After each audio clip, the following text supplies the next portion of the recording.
Good evening, students. In my last video I explained the topic that is the corrosion. That is a topic of standard 10th subject science. That's a part of chemistry. As you know, our first chapter that is going on, right? So same thing I have mentioned here, but you can see here standard 10th subject science, part of chemistry, chapter number first. What's the name of that? Chemical reaction and equation, right? But today date is 28/07/25. As I have taken my today's topic, that is the topic name rancidity.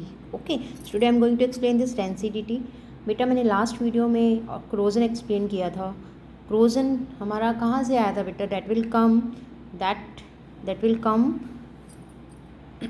From the effect of the oxidation. किससे आया था बेटा? Effect of oxidation से. Effect of oxidation में as I told you in my previous lecture, effect of oxidation में we will discuss the two phenomenon. One is corrosion and second one is rancidity. Okay, so in my last video I already explained your corrosion, right, in which we learned about corrosion, then example of that, then prevention, and then also effect of the corrosion. Okay, in my today's topic I am going to explain the second effect of oxidation in our daily life. For that I have taken the topic that's a rancidity. That is the last topic of this chapter. So beta rancidity, as I told you, that is the effect of your which thing? That is the effect of किसका effect है बेटा? ये oxidation का, right. जैसे मैंने आपको corrosion में बताया था, क्रोजन वैसे सिंपली है क्या?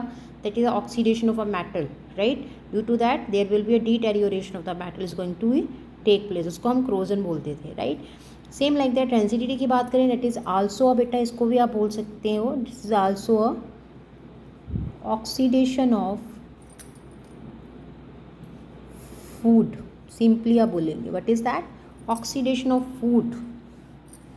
उसकी वजह से हमारे पास फिनोमिनन आता है जिसको बोला जाता है रेंसिडिटी. ओके बेटा, रेंसिडिटी है क्या? एज आई टोल्ड यू, अगर मेटल की ऑक्सीडेशन होती है तो हम उसको क्रोजन बोलते हैं. सेम लाइक दैट जब फूड की ऑक्सीडेशन होती है, ऑक्सीडेशन का मतलब whenever your food it is going to be oxidized, right, and there will be a change in the smell and taste of that. तो क्या हो जाए बेटा? उसके स्मेल और टेस्ट में चेंज आ जाए उस फूड के, जब वो ऑक्सीडाइज्ड हो, उसको हम बोलते हैं उस प्रोसेस को रेंसिडिटी. ओके, तो आप सिंपली बोलेंगे बेटा, you can note down the definition of this. A process of slow oxidation of oil and fat present in the food materials, जिसकी वजह से क्या हो रहा है? अभी बताया मैंने, उसके टेस्ट और कलर में क्या आ जाएगा? टेस्ट और स्मेल में क्या आ जाएगा? चेंज आएगा. Resulting in the change of the smell and taste in them, right. उसमें स्मेल आने लग पड़ेगी जब ऑक्सीडाइज होगा फूड हमारा, और साथ में बेटा उसका टेस्ट भी चेंज हो जाएगा. That is known as rancidity, right.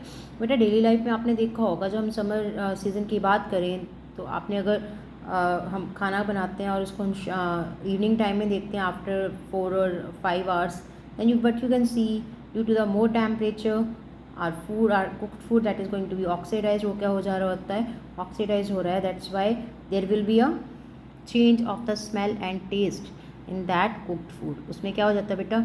उस कुक्ड फूड में स्मेल में और टेस्ट में चेंज आ जाता है, राइट. दैट मीन्स वो वाला जो खाना होता है रेंसिड हो गया. रेंसिड हो गया मीन्स ख़राब हो गया. So that process is known as your rancidity. Okay, I hope you understood this phenomenon. Okay, now I am going to take the prevention of that. How we can how we can prevent your this rancidity? कैसे बेटा इसको हम रोक सकते हैं? So there are some methods that I have written here. You can note down बेटा. Prevention मतलब हम कैसे इसको स्टॉप कर सकते हैं रेंसिडिटी को.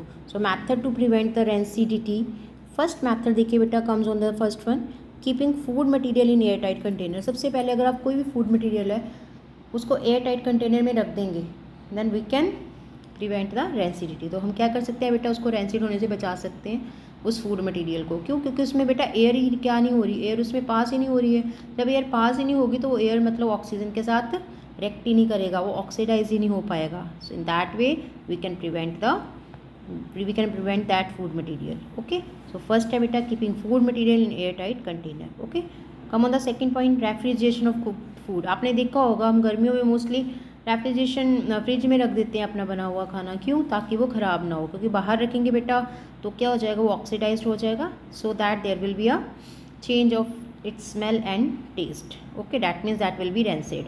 ओके, बट हमें प्रिवेंट करना है, so we have to keep your that cooked food in the refrigeration. Refrigeration means हम उसको फ्रिज में रख देते हैं। Okay, come on the third point, avoid keeping the food cooked food in the direct sunlight. ये main चीज़ है बेटा, कभी भी डायरेक्ट सनलाइट में हम पका हुआ जो खाना होता है या कोई फूड मटेरियल उसको कभी भी डायरेक्ट सनलाइट में नहीं रखना चाहिए। अगर डायरेक्ट रखेंगे तो क्या हो जाएगा, सनलाइट की वजह से टेम्परेचर बढ़ेगा, टेम्परेचर बढ़ेगा तो दैट मीन्स हमारी एटमॉस्फेयर में भी ऑक्सीडाइज हो जाएगा, वो एयर हमारी प्रेजेंट होती है ऑक्सीडाइज कर देगी, डैट मीन्स उसको फिर उसके जो कुक्ड फूड होगा उसके टेस्ट में और स्मेल में चेंज आ जाएगा, डैट मीन्स वो रेंसिड हो जाएगा। डैट्स वाई आपने अवॉइड करना है कुक्ड फूड को डायरेक्ट सनलाइट में रखने से। ओके, तो that is a way to prevent your rancidity. Okay, fourth last one में है बेटा इसमें, बाय एडिंग एंटीऑक्सीडेंट। अगर हम अपने फूड मटेरियल्स में एंटीऑक्सीडेंट ऐड कर दें, एंटीऑक्सीडेंट का मतलब क्या होता है बेटा, यहाँ पे you can see here I have written है एंट वर्ड, एंटी। एंटी होता है मतलब उसका ऑपोजिट, ऑक्सीडेंट मतलब ऑक्सीडाइज, जो उसको ऑक्सीडाइज कर रहा है ना फूड मटेरियल को, उसको अपोज करे मतलब उसको रोके, उसको हम बोलेंगे एंटीऑक्सीडेंट। तो अगर हम उस फूड मटेरियल में एंटीऑक्सीडेंट ऐड कर देंगे, that also help to prevent the rancidity. वो भी क्या करेगा बेटा, रेंसिड होने से उसको बचाएगा, राइट। अब एंटीऑक्सीडेंट के लिए I have written the example here, you can see BHA and BHT, that will act as a antioxidant. बेटा BHA की फुल फॉर्म देखें, the abbreviation of BHA you can write down, B means butylated. Okay, I am going to write the full form of this, you can write बेटा butylated. B signify butylated and your this H signify hydroxy, butylated hydroxy. A signify anisole, anisole, that is a complete abbreviation of this BHA. Okay, and second antioxidant that I have written here BHT. BHT का मतलब भी same ही है बेटा, B stand for butylated, H stand for hydroxy, पर यहाँ T जो है यहाँ पे T that will be signify your toluene, that is a organic compound that we will study in the higher class 11th 12th बेटा। Still अभी आप इतना माइंड में रखेंगे इसकी abbreviation. Okay, so these are the antioxidant which we can prevent the rancidity. Okay, so within that my today's topic is finished beta. I hope you understood my today's topic. Still, if anyone has any doubt in today's video, then you can ask your doubt and send that one in the comment section. Okay beta, तो मिलते हैं बेटा next video में within the next lecture, in which I will explain the in-text question of chapter first. Okay, after that we also will do the exercise of this chapter first. Okay, thank you.